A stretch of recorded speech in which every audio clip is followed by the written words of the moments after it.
Welcome back, travelers, to Legendary Lore, where today we're going to be going over basically the last part of the Brothers War story, minus one last bit. There will be a little bonus episode, but let's just get into it right now as it is and see where we go from there. So essentially, our story opens up with Elspeth.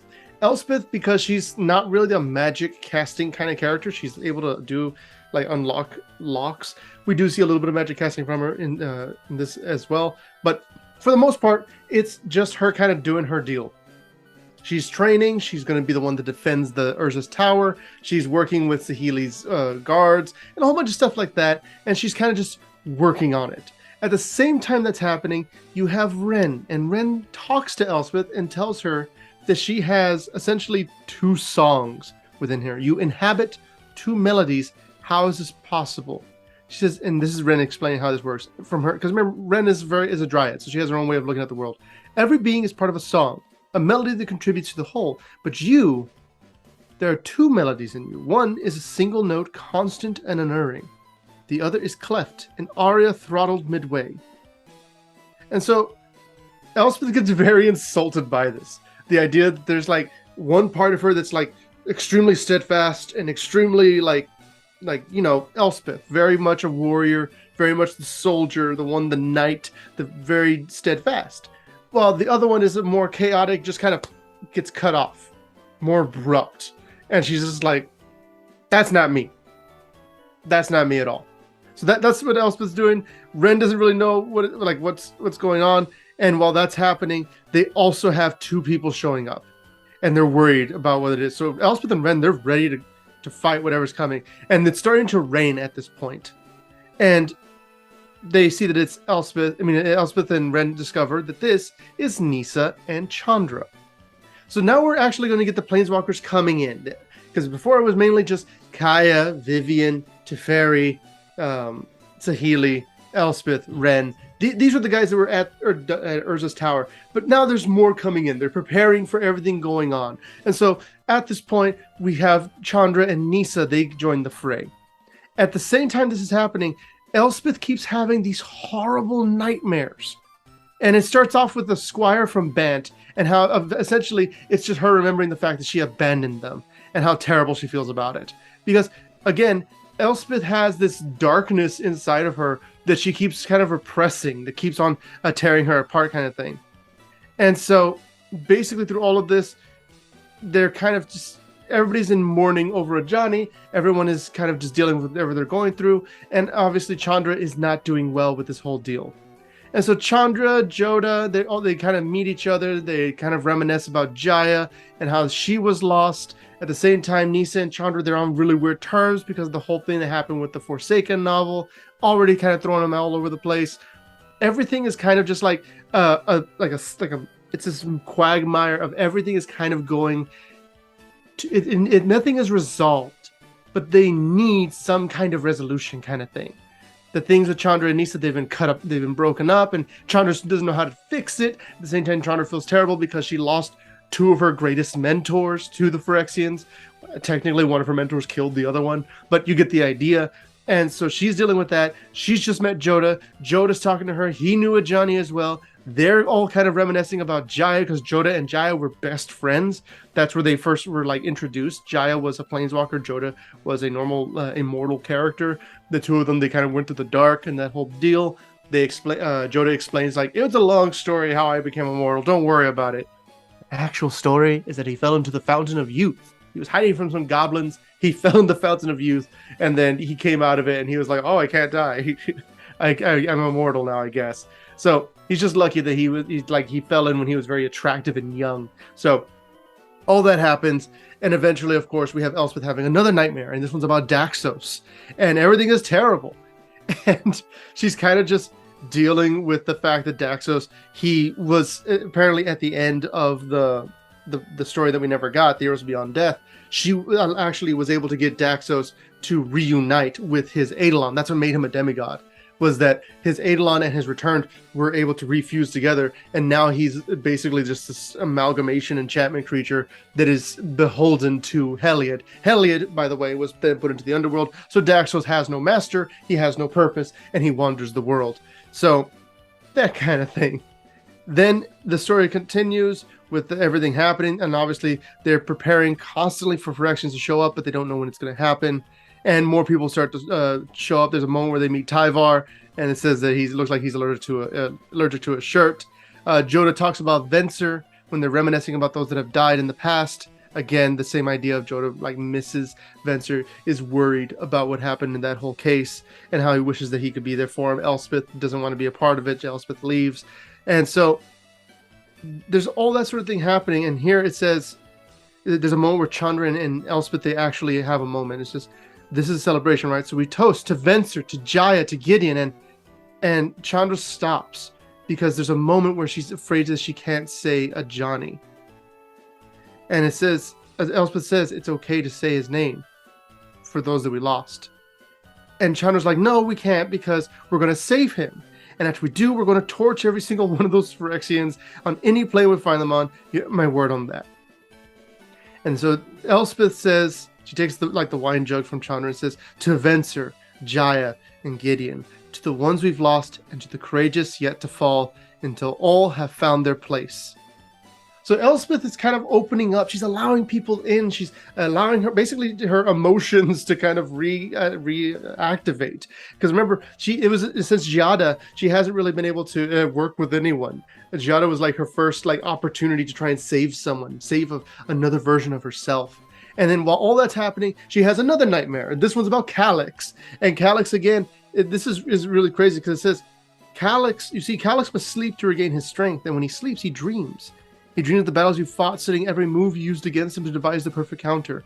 The man who is not a man can aspire to that, being perfect, realizing his purpose. But he is more than a puppet. He also fears his own success. Once he has you, once he drags you back to share Heliod's doom, his fate dictates what is left for him. What is the essence of Calix once his aims are fulfilled? He knows the answer and is terrified of it. Not even an agent of fate can evade destiny. So the basic idea is that she's thinking about Calix and this nightmare that she's having, and the fact that if he ever finds her, which he will because he's constantly hunting her, if he ever finds her, he will basically have no purpose. He was created specifically to capture Elspeth, and the fact that once he does, he will no longer matter terrifies him, and her, obviously. And it's in the middle of this nightmare that the Phyrexians attack. And it's an exceptionally awesome scene.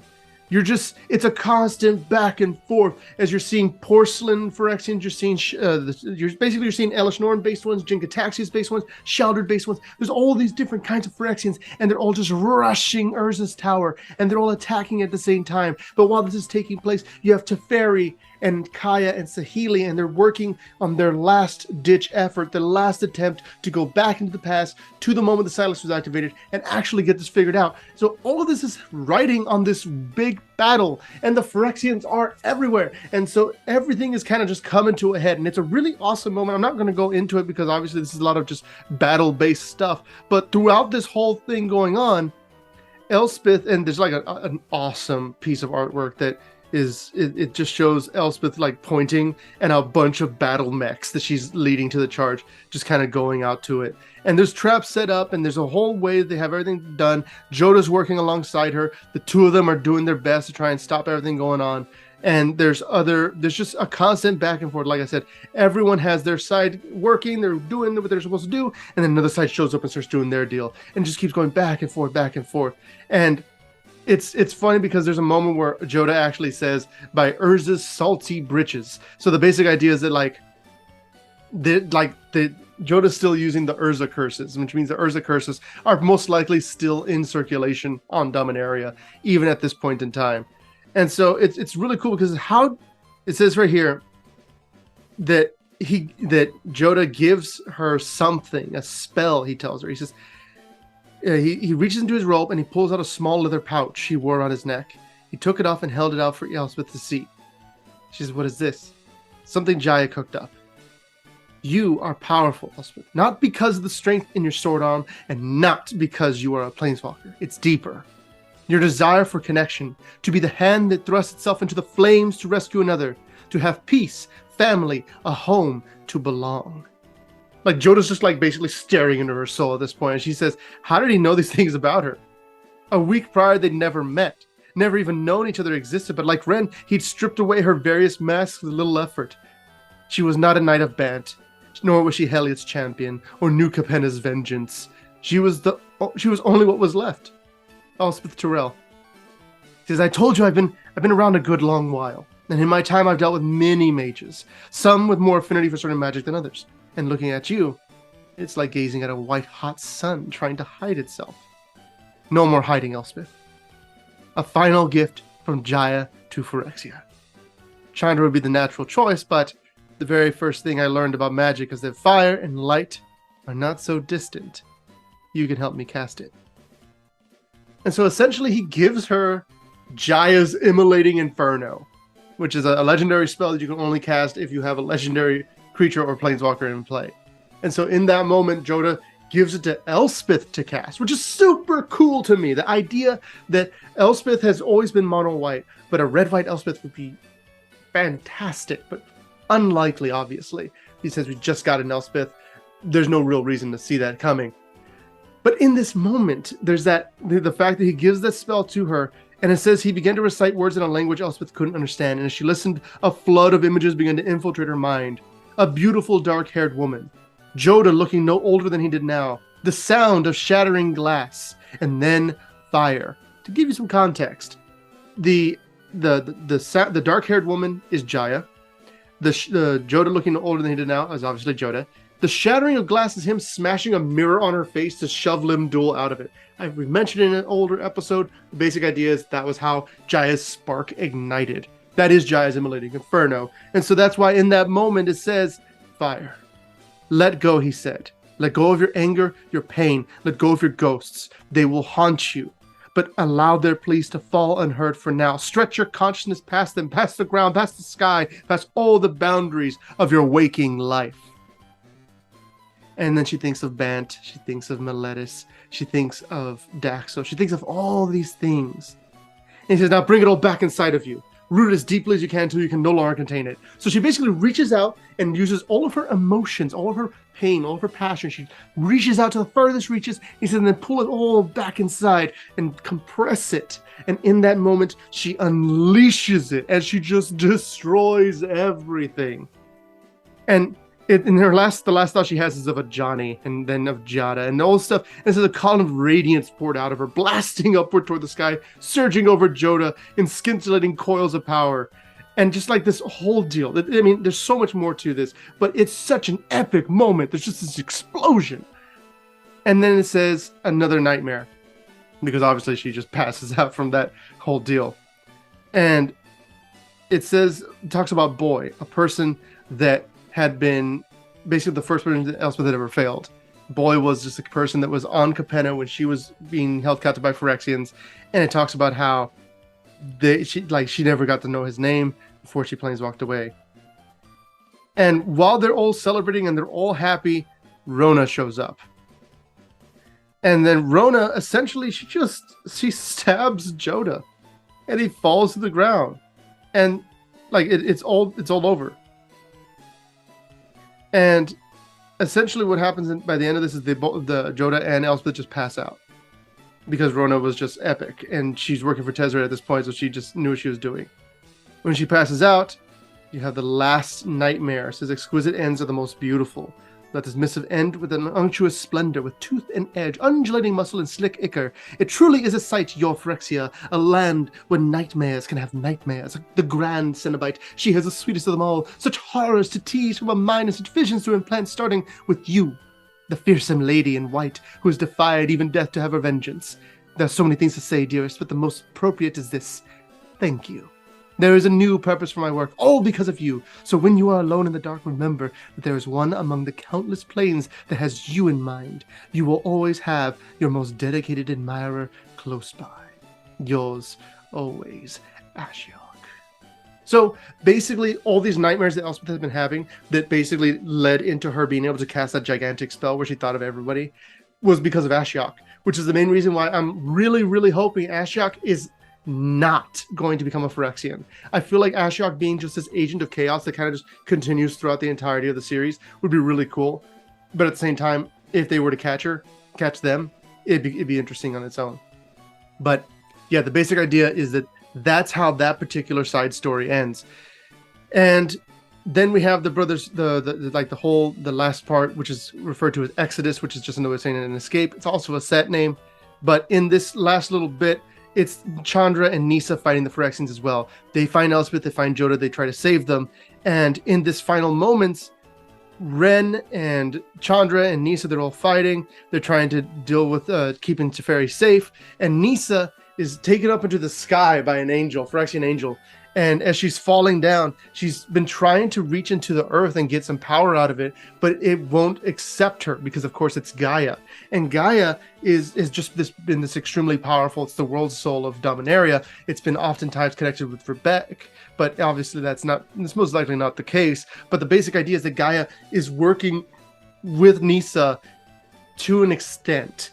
Like, it's like, if you want to grow like a flower, you can grow a flower. But if you want my power, I'm not giving you my power. I am Dominaria's world soul. I have the most power of all things. I create Kavu out of nothing. And so as it's all coming to a close, Nisa basically allows her to see everything in her soul, and it reveals the horrors of Phyrexia. And it turns out there's actually Phyrexian attacks happening all across the planet. All the plane of Dominaria is currently being attacked by Phyrexians. It's not just here. And in order for Gaia to give power to Nisa, because basically Gaia recognizes Nisa's fury, Nisa's desire to defeat the Phyrexians, and then Nisa, in turn, is inundated with a holy rage to annihilate Phyrexians, a blind rage that might have a negative effect some point in the future. But essentially what happens is that she is able to not only destroy a bunch of Phyrexians, but use them to turn them into Heartwood. Heartwood was how Gaia essentially was able to turn Phyrexians and purify them into actual elementals. And so that's the basic idea of what happened here, is that Gaia gives all of her power to Nisa. Nisa becomes like an avatar essentially of Gaia for that moment and just starts destroying Phyrexians. And so all of this kind of comes together. They're able to defend the tower to the best of their ability, and eventually it all ends with the Phyrexians kind of having to retreat. I'll go ahead and read that part right here. And this is after Nisa basically proved herself to Gaia. That's basically the main thing that happened in the final part of the story. It's a very, very awesome way for all these things to kind of come together. That's essentially what happens. And so here we have an explosion. It says, Nisa dismissed the winds while stealing a glance at Nahiri. Because Nahiri is here now. There's a ton of planeswalkers here now. You have Jace here as well. You have basically everyone that shows up in it's going to be showing up in the new Phyrexian set. They're here at this point in time, and we're getting a chance to see them all in action. And so basically what ends up happening is the Power Stone implodes and overloads the anchor. Saheeli is like just trying to lift wreckage away, and everything is absolutely insane. Because Jace is asking what happened to Teferi. Did he find out how to make the Silex work? And she says yes, but some things still don't make sense. It took everything it had just to maintain contact. It was a mess of words and images. I think I understand how to activate the Silex, but we should ask him directly. So then they go over to the coffin to open it. And when they try to get in there, they see that Teferi is basically trapped. He's trapped in between the veil, and we don't know what to do with him. They can't save him, and they don't know what to do. And so when he fades away, they know they can't get him to help, so they're going to have to rely on Kaya's recounting of things. And so Jace now knows that Kaya knows how to do this thing, which might be important. Don't know for sure. But essentially what happens is that everyone figures out what's going on. Elspeth is like, okay, yeah, I'm Elspeth. Hey, everybody else. And they all kind of get to know each other. And here it says, do you think you're the first mind mage I've dealt with, Bellerin? Because Jace basically immediately tried to read Jodah's mind, which is worthy of note. Don't know if it actually matters. But under most circumstances, Jace tries to avoid just peeking into people's minds. He might have just been skimming, but in this moment, he tries to get into Jodah's head and he can't. Which I don't know if that's going to be relevant, but it's an interesting thing to note that Jace, up until this point, had kind of learned his lessons about not invading people's minds. I could be reading too much into it, but, you know, that's just something that I noticed here. And so, yeah, basically Jodah meets him, and they're all talking, and they have Luca there as well, which is really weird. It doesn't really make a lot of sense for him to be there. Maybe he was suggested by Jace or Vraska, I don't know. And then, of course, we have everything kind of just come to a head. All the planeswalkers decide they need to go to Phyrexia immediately. There's no time to waste. It says here, Jace announced the time had come to leave. Everyone going to New Phyrexia gathered around him. Nisa walked toward the center of the room to join them, stopping momentarily when she noticed something small skittering around amid the debris. Kneeling down, she brushed away the ash and scrap to uncover a tiny artifact bird. For sure, one of Saheeli's creations. It had her meticulous craftsmanship sprinkled with a bit of playfulness. The bird hopped onto her finger, and Nisa lifted it up to take a closer look. It craned its neck, looking Nisa right in the eye, and let out a tiny metallic tone like the tinkling of morning dew dripping into a still pond. For the life of her plane, she whispered, we will all keep watch. Again, there's a lot of focus on Nisa. It's an interesting bit, but basically that was the entirety of the side stories for this magic thing. We don't know what happens to Teferi. You'll get an idea when we get to this last episode exactly what's taking place when it comes to Teferi. But yeah, thank you guys for watching. It's a crazy thing. I'm so looking forward to Phyrexia. I'm super excited for Phyrexia. There's just so much going to happen. And we will see you guys in the next video where we will look at how Urza activates the Silex and destroys Phyrexia. Not really. But it is going to be a pretty big deal, and it is going to deal quite a blow to Phyrexia in that moment. Until then, travel well.